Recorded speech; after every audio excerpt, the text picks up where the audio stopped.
तो welcome to my channel. आज हम यूपी बोर्ड 2026 क्लास 12th का एनसीईआरटी रिवीजन सेशन चल रहा है। तो ये अध्याय 4 है जो वंशागति तथा विविधता के सिद्धांत से रिलेटेड है। तो इसमें आपको वन शॉट में सारी वीडियोस यानी सारे टॉपिक्स इसमें कवर कराए जाएंगे, तो आप इसमें अंत तक बने रहिएगा। तो ये नोट्स टॉपर नोट्स है, तो आप इसको ध्यान से पढ़िएगा। जैसे कि यहाँ पे है, क्या आपने कभी सोचा है हाथी हमेशा शिशु हाथी को ही जन्म क्यों देता है? आम के बीज से आम का पौधा ही क्यों उगता है? क्या संतति अपने जनकों से बिल्कुल मिलती जुलती है या कुछ भिन्नता दिखती है? अगर हम सहोदर यानी भाई बहन कभी एक जैसे हो तो कभी कभी अलग क्यों दिखते हैं? तो इन सभी के बारे में हम जब कभी सोचते हैं तो हम इनकी कुछ परिभाषाएं देखते हैं, यानी कि जेनेटिक्स जीव विज्ञान की वह शाखा जिसमें वंशागति तथा विविधता दोनों का अध्ययन होता है, उसको हम जेनेटिक्स कहते हैं। और वंशागति क्या होता है? इनहेरिटेंस वह पराक्रम है जिससे लक्षण जनक से संतति में जाते हैं। यह आनुवंशिकी का आधार है। नेक्स्ट है विविधता यानी वेरिएशन, जनक और संतति के लक्षणों की असमानता की अवस्था है। नेक्स्ट पॉइंट है आनुवंशिकता के जनक कौन है? Gregor Mendel. Gregor John Mendel ने आनुवंशिकता के जनक कहा जाता है इन्हें 1856 और 1863 तक। ग्रेगर जॉन मेंडल उद्यान मटर यानी गार्डन पी के पौधे पर 7 वर्षों तक 1856 से 1863 तक संस्करण के प्रयोग किए। उन्होंने जीवों की वंशागति के नियम को प्रस्तावित किया। मेंडल ने पहली बार जीव विज्ञान की समस्याओं के समाधान हेतु सांख्यिकी विश्लेषणों और गणितीय तर्क शास्त्र का प्रयोग किया। नेक्स्ट है इसी योगदान के कारण उन्हें आनुवंशिकी के जनक कहा जाता है। अगर हम बात करें मेंडल ने कितने लक्षणों पर अपना एक्सपेरिमेंट किया, तो वो मटर के 7 विपर्यासी लक्षण। अगर हम देखें तो इसमें लक्षण और प्रभावी यानी डोमिनेंट्स और रिसेसिव है, अप्रभावी। तो कुछ इम्पोर्टेंट्स पॉइंट ये है कि जो तने की ऊंचाई है यानी ट्रेड, उसके लक्षण क्या है? तने की ऊंचाई वो कैसा होता है? वो डोमिनेंट होता है। जब डोमिनेंट होता है तो वो लंबा होगा और रिसेसिव में बौना होगा। फूल का रंग डोमिनेंट में बैंगनी होगा और रिसेसिव में सफ़ेद होगा। पुष्प की स्थिति अक्षीय होगी और रिसेसिव में अंत्य होगा। और फली का आकार फूली हुई होगी डोमिनेंट में और अप्रभावी में सिकुड़ी हुई होगी। फली का रंग हरा होगा और पीला, अप्रभावी रिसेसिव में पीला होगा। बीज का आकार गोल होगा और अप्रभावी यानी झुर्रीदार होगा रिसेसिव में। और बीज का रंग पीला होगा और रिसेसिव में हरा होगा। नेक्स्ट पॉइंट हमारा जीन की वंशागति मोनोहाइब्रिड क्रॉस यानी जनक पीढ़ी पी और F1 पीढ़ी। अगर हम जनक की बात करें यानी जो पेरेंट्स होते हैं वो लंबा पौधा कैपिटल T से डोनेट करते हैं, उसको हम साइन देखा जाता है। और बोना पौधा जो होता है कैपिटल T, तो ये दोनों कैपिटल T जो है वो लंबा बोना पौधा है और स्मॉल टी जो है वो बोना पौधा है, कैपिटल T लंबा पौधा है। तो जब हम इसमें संकरण कराते हैं यानी कि जब इन दोनों में हम हाइब्रिडाइजेशन कराते हैं तो उस दौरान इसमें सभी पौधे लंबे यानी कैपिटल T और स्मॉल t होते हैं। तो F1 पीढ़ी का जो जनरेशन होता है उसमें सभी पौधे कैपिटल T और स्मॉल t होते थे। F1 पीढ़ी में केवल एक ही जनक लंबा का लक्षण प्रकट हुआ, दूसरा बौना लक्षण प्रकट नहीं हुआ। यानी कि जो आपका लंबा पौधा है वो क्या हुआ? वो डोमिनेंस को बता रहा है कि मैं एक्टिव हूँ, मैं प्रभावी हूँ। और जो झुर्रीदार है उसको यानी कि जो बौना पौधा है उसको दबा दिया। F2 पीढ़ी में का विश्लेषण अगर देखें तो F1 पीढ़ी के लंबे पौधे का जब हम सेल्फ पॉलिनेशन कराते हैं यानी स्वपरागण होता है तो F1 में capital T into F1 capital T small t होता है। अब जब हम इसमें कैपिटल T यानी कि ए कैपिटल T हम लेंगे तो उसको हम यहाँ लिखेंगे और स्मॉल t यहाँ लिखेंगे। तो जब हम इसमें संकरण कराते हैं मेल एंड फीमेल में यानी मेल एंड फीमेल में, तो इसमें जो कैपिटल T होता है वो कैपिटल T, ये कैपिटल T, तो ये सारे लंबे होंगे। फिर उसके बाद एक कैपिटल T लेते हैं, फिर इसमें स्मॉल t लेते हैं। कैपिटल T स्मॉल t लंबा ही होता है। फिर उसके बाद स्मॉल t कैपिटल T भी लंबा होता है, लेकिन जहाँ पे भी दो कैपिटल स्मॉल टी आते हैं तो वो बोना को रिप्रेजेंट करता है। यानी कि F2 पीढ़ी में बोने का लक्षण फिर से प्रकट हो गया। अगर हम देखें तो यहाँ पे हमारा मोनोहाइब्रिड क्रॉस के परिणाम हैं। कुछ F2 पीढ़ी के अनुपात हैं जैसे कि फिनोटाइप अनुपात 3 लंबे 1 बौने यानी कि 3:1। जीनोटाइप अनुपात में क्या देखें तो 1 शुद्ध लंबा यानी कैपिटल टी रेशियो 2 संकर लंबे capital T small T ratio 1 शुद्ध पौधा यानी कि बौना पौधा शुद्ध बौना यानी कि स्मॉल टी तो 1:2:1 बनता है। यानी लक्षणों का किसी भी प्रकार का सम्मिश्रण ब्लीडिंग नहीं हुआ। नेक्स्ट पॉइंट हम देखते हैं इसके शब्दावली के बारे में।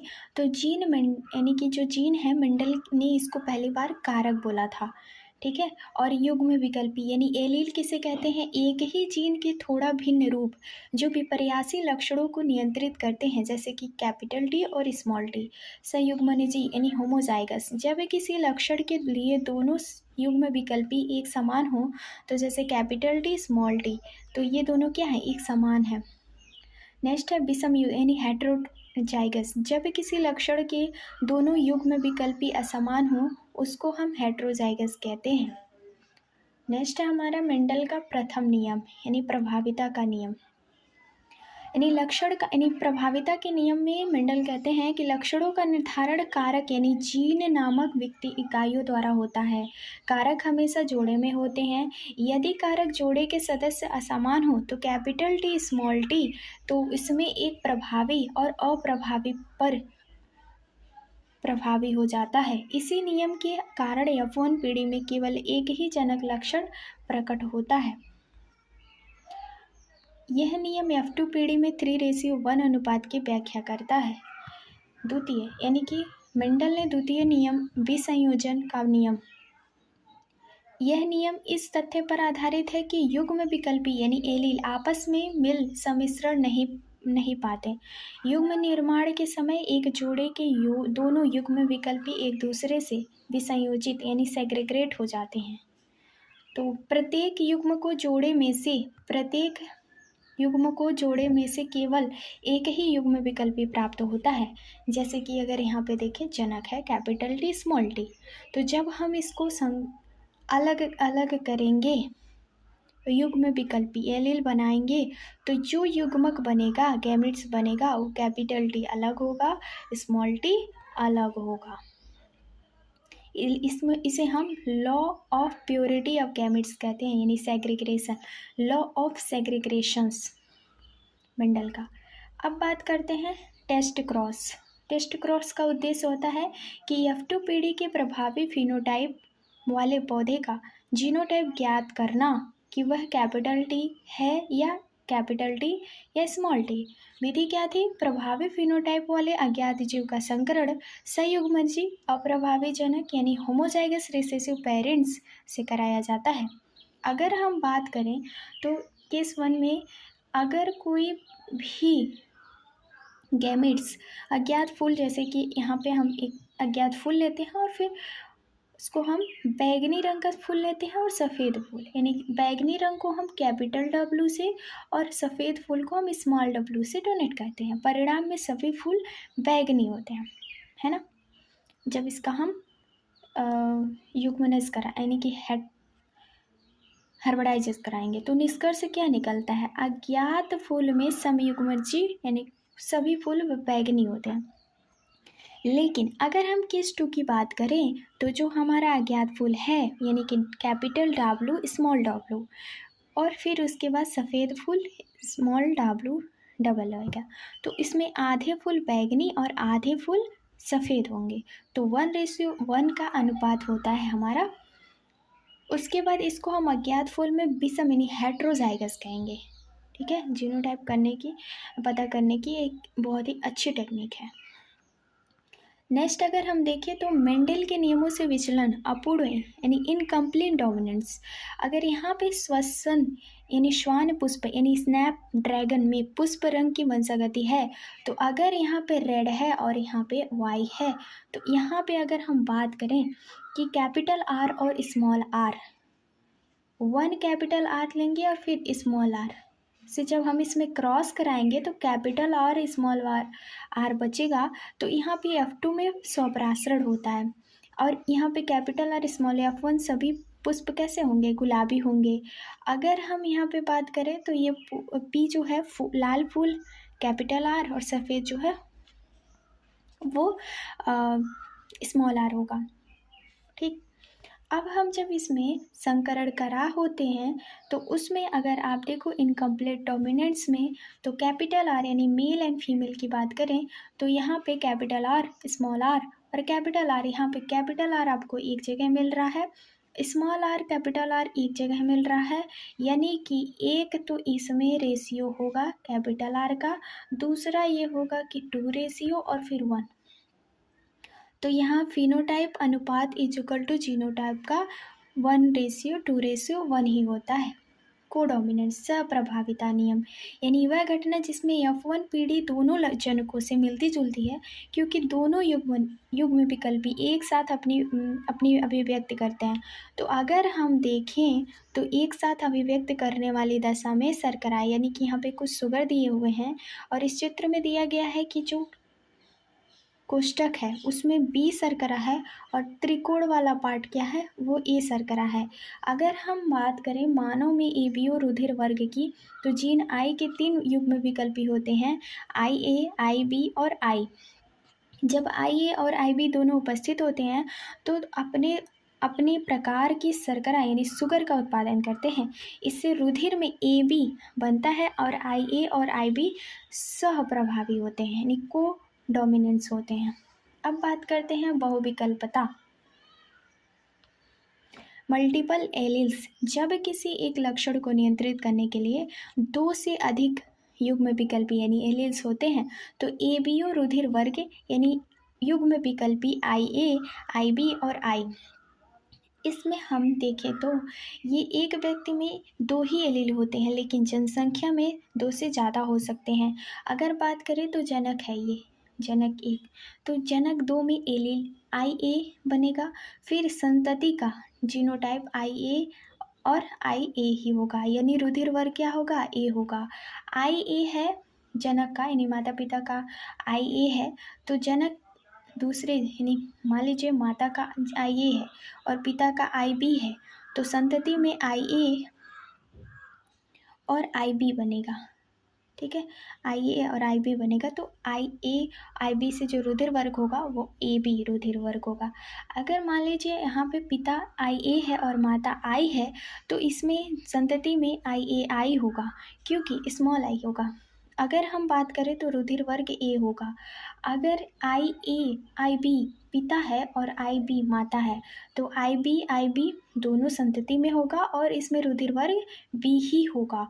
अगर हम बात करें IB और स्मॉल I तो अगर जनक दूसरे में स्मॉल I है तो इन दोनों में जब आप देखोगे तो IB और स्मॉल I ये दोनों का संतति में होता है जीनोटाइप, लेकिन रुधिर वर्ग B ही होगा।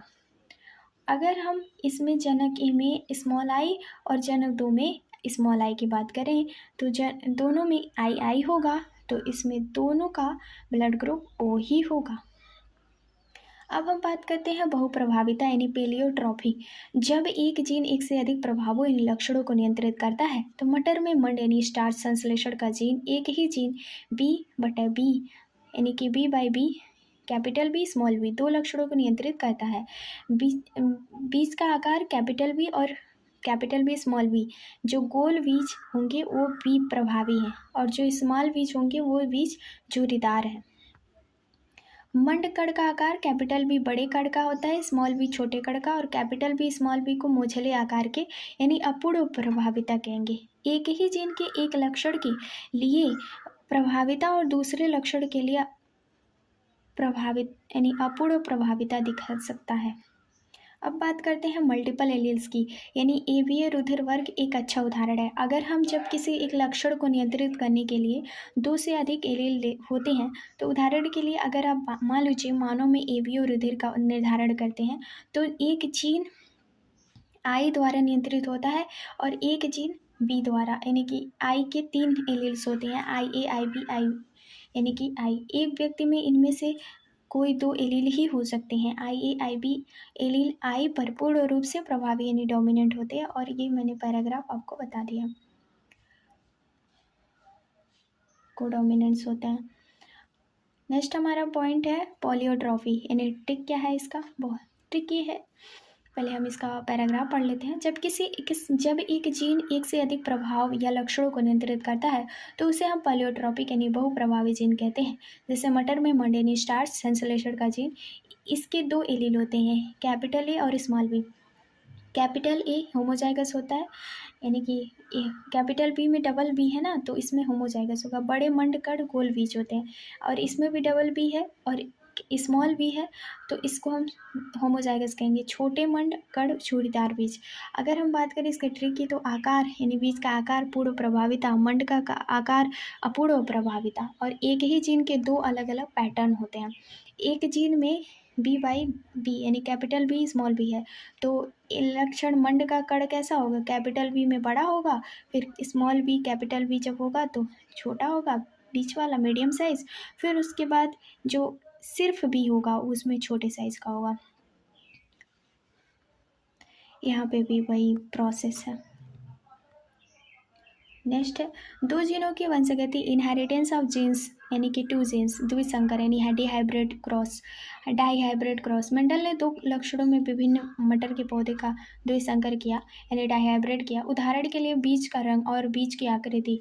जनक पीढ़ी यानी गोल व पीले बीज वाले पौधे, capital R capital Y into capital small R small Y. अब जोड़ीदार और हरे बीज वाले पौधे में कैपिटल आर स्मॉल वाई। अब जनक की बात करें तो ये जनक है और ये दूसरा जनक है। जो येलो है वो कैपिटल आर से है और वाई से है, और जो ग्रीन है वो स्मॉल आर और स्मॉल वाई से है। जब इन दोनों में क्रॉस होता है तो इसकी जो संतति होती है वो F1 पीढ़ी जैसी होती है।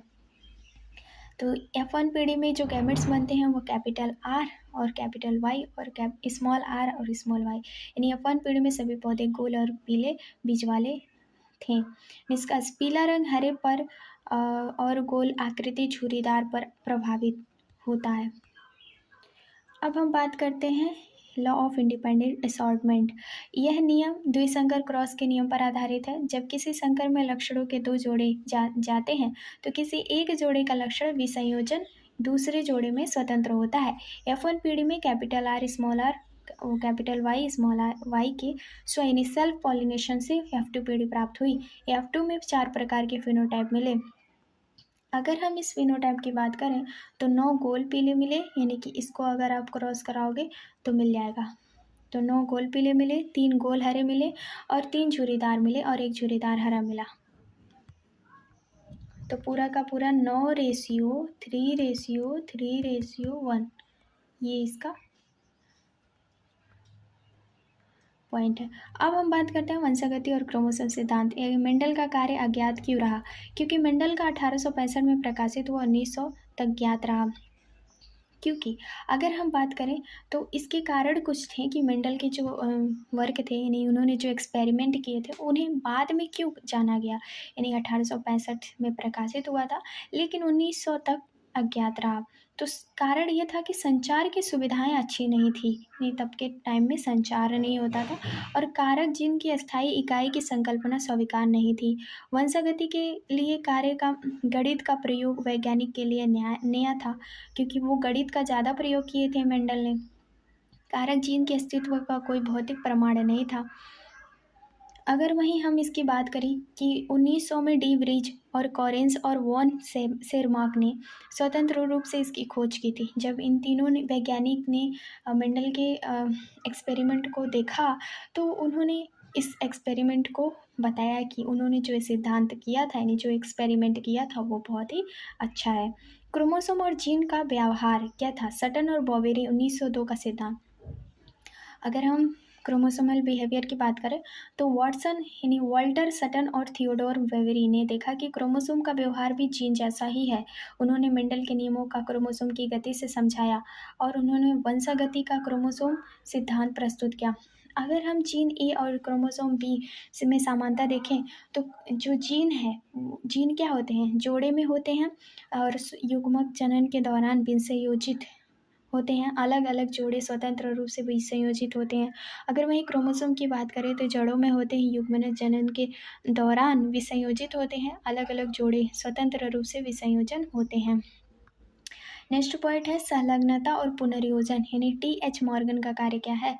थॉमस हंट मॉर्गन ने फल मक्खी यानी ड्रोसोफिला मलाइगनो गैस्टर पर काम किया। उन्होंने क्रोमोसोम सिद्धांत का प्रयोगात्मक सत्यापन किया। संलग्नता यानी लिंकेज, एक ही क्रोमोसोम पर स्थित जीनों का भौतिक संयोजन से ये जीन एक साथ वंशागति होते हैं। अगर हम रिकॉम्बिनेशन की बात करें तो नॉन पेरेंटल जीन संयोजन का उत्पादन करते हैं। मॉर्गन ने पाया कि जब दो जीन एक ही क्रोमोसोम पर होते हैं तो स्वतंत्र अपव्यूहन नहीं होता है, यानी कि स्वतंत्र अपव्यूहन नहीं होता है। तो क्यों ऐसा होता है, यानी वाई ड्रोसोफिला। तो 2 हफ्तों में जीवन चक्र, विशाल संतति संख्या, नर मादा में अंतर, स्पष्ट और आसान कृत्रिमिक माध्यम। मॉर्गन के द्विसंकर क्रॉस, यानी मॉर्गन ने पीले शरीर सफ़ेद आंखों वाली मक्खी का क्रॉस भूरे लाल यानी भूरे शरीर लाल आंखों वाली मक्खी से किया। तो उन्होंने F2 पीढ़ी का अनुपात 9:3:3:1 से बहुत भिन्न था। कारण क्या था कि जीन यानी जीन का एक ही एक्स क्रोमोसोम पर स्थित है, इसलिए इसको यानी संलग्न लिंकेज थे। क्रॉस ए जीन में स्मॉल वाई और W बहुत मजबूत से संलग्न थे। जनक प्रकार 98.7 था। पुनर्योजी प्रकार 1.3% था। अगर हम बात करें क्रॉस बी में तो जीन कैपिटल स्मॉल W और M कम संलग्न थे। जनक 62.8%, पुनर्योजी प्रकार 37.2% था। अल्फ्रेड स्टर्डीवेट ने पुनर्योजन आवृत्ति का बीच उपयोग जीन के बीच की दूरी मापने के लिए और जीन नक्शे यानी जीन मैप्स बनाने के लिए किया। नेक्स्ट पॉइंट है हमारा पॉलीजेनेटिक इनहेरिटेंस यानी बहुजीनी वंशागति। बहुजीनी वंशागति जब कोई लक्षण 3 या अधिक जीन द्वारा नियंत्रित होता है तो यह लक्षण असंतत यानी नहीं होते, डिस्क्रीट नहीं होते, बल्कि एक विस्तृत श्रृंखला में फैले होते हैं। उदाहरण के लिए मनुष्य का त्वचा का रंग, मनुष्य की ऊंचाई यानी मनुष्य के जो त्वचा का रंग है, मान लें कि यह 3 जीन ABC द्वारा नियंत्रित होता है तो प्रभावी एलील क्या है, ABC यानी capital A capital B capital C गहरे रंग के उत्तरदायी हैं और अप्रभावी क्या है, small a small b small c हल्के रंग के उत्तरदायी हैं। प्रत्येक एलील का प्रभाव UG यानी AD होता है। यहाँ पे capital B capital double A capital double B capital double C है तो इसमें सबसे गहरा रंग है और स्मॉल में वही दिया है तो सबसे हल्का रंग होगा। अगर हम सतत भिन्नता यानी कंटिन्यूस वेरिएशन की बात करें तो ये हल्का होगा और ये गहरा होगा। सेक्स डिटर्मिनेशन नर युग्मनज। सेक्स डिटर्मिनेशन की बात करें तो जो मेल गैमेट्री है तो उसमें अगर हम गैमेटी में देखें तो हेकिंग 1891 में कीटो में एक यानी एक्स बॉडी की खोज की थी। किसने की थी, तो हेकिंग ने की थी 1891 में, जो वास्तव में एक्स क्रोमोसोम था। लिंग निर्धारण में भूमिका के कारण उन्हें लिंग क्रोमोसोम सेक्स क्रोमोसोम कहा गया और शेष क्रोमोसोम को अलिंग यानी आउटोसोम्स कहा गया। एक्स उप प्रकार क्या है, ये टीटा यानी क्रॉस ओवर मादा कैपिटल S नर XO और एक एक्स क्रोमोसोम कम होता है। अगर हम वही बात करें XY प्रकार का उदाहरण मनुष्य ड्रोसोफिला मादा XX नर XY। नर 2 प्रकार के युग्मक बनाते हैं, X और वाले और Y वाले। तो heterogamy is equal to producing different types of gametes, right. फिर उसके बाद हम लिंग निर्धारण की बात करते हैं जो मनुष्य विशेष पक्षी यानी कि मनुष्यों में भी होती है और पक्षियों में होती है। तो मनुष्य में कैसी होती है, तो XY यानी कुल 23 जोड़े होते हैं, क्रोमोसोम 22 जोड़े, अलिंग सूत्र प्लस 1 जोड़ा लिंग क्रोमोसोम होता है। मादा 44 प्लस XX, नर 44 प्लस XY। शिशु का लिंग पिता के शुक्राणु X या Y द्वारा निर्धारित होता है। अगर हम बात करें अंडा तो ये शुक्राणु यानी कि एग जो होता है वो शुक्राणु X और शुक्राणु Y में बढ़ जाता है। X जो होता है मादा यानी XX हो गया, नर Y। अगर वहीं पक्षियों की बात करें तो पक्षियों में जेड और डब्ल्यू प्रकार का, यह मादा विषम यानी हेट्रोगैमेटी होती है और ये मादा जेड डब्ल्यू, नर जेड जेड। मादा दो प्रकार के अंडे बनाती है, जेड वाले और डब्ल्यू वाले। चूजे का लिंग अंडे द्वारा निर्धारित होता है और जो शुक्राणु, अगर हम बात करें शुक्राणु अंडे जेड और नर जेड जेड और डब्ल्यू जो है जेड डब्ल्यू मादा का है। मधुमक्खी में लिंग निर्धारण अगुणित द्विगुणित प्रणाली हैप्लॉइड डिप्लॉइड सिस्टम, यह क्रोमोसोम के सेट की संख्या पर निर्भर करता है। जैसे मादा जो होती है रानी श्रमिक यानी द्विगुणित, डिप्लॉइड 32 क्रोमोसोम होते हैं, यानी कि अगर बात करें मधुमक्खी में कितने क्रोमोसोम होते हैं तो कुल मादा में कुल 32 होते हैं। और वहीं हम हैप्लॉइड की बात करें यानी अगुणित क्रोमोसोम जो ड्रोन में होता है, नर में वो 16 होता है। तो नर में समसूत्री विभाजन में माइटोसिस से शुक्राणु बनते हैं। नर के पिता नहीं होते पर नाना यानी ग्रैंडफादर होते हैं। नर के बेटे नहीं होते हो सकते पर पोते यानी ग्रैंडसन होते हैं। यानी कि नर ड्रोन की वंशागति के विशेष लक्षण क्या हैं? नर जो होता है वो अनिषेचित अंडे से बनते हैं, इसलिए उसके पिता नहीं होते। अंततः इसके पुत्र नर संतति नहीं हो सकते, परंतु इसके नाना होते हैं और इसके पोते हो सकते हैं। जैसे कि जो नाना है वो माता की रानी यानी माता रानी के नाना। अब इनसे नर ड्रोन होगा और पुत्री माता होगी। उत्परिवर्तन यानी म्यूटेशन क्या है? डीएनए में अचानक होने वाले वंशागति परिवर्तन, वह प्रक्रिया जो डीएनए अनुक्रम में बदलाव ला सकती है। इससे जीव के जीनोटाइप और फिनोटाइप में परिवर्तन आता है। यह डीएनए में विविधता का एक मुख्य स्रोत है। परिवर्तन पैदा करने वाले कारकों को उत्परिवर्तन या म्यूटेजेंस कहते हैं। उदाहरण के लिए पराबैंगनी यूवी विकिरण।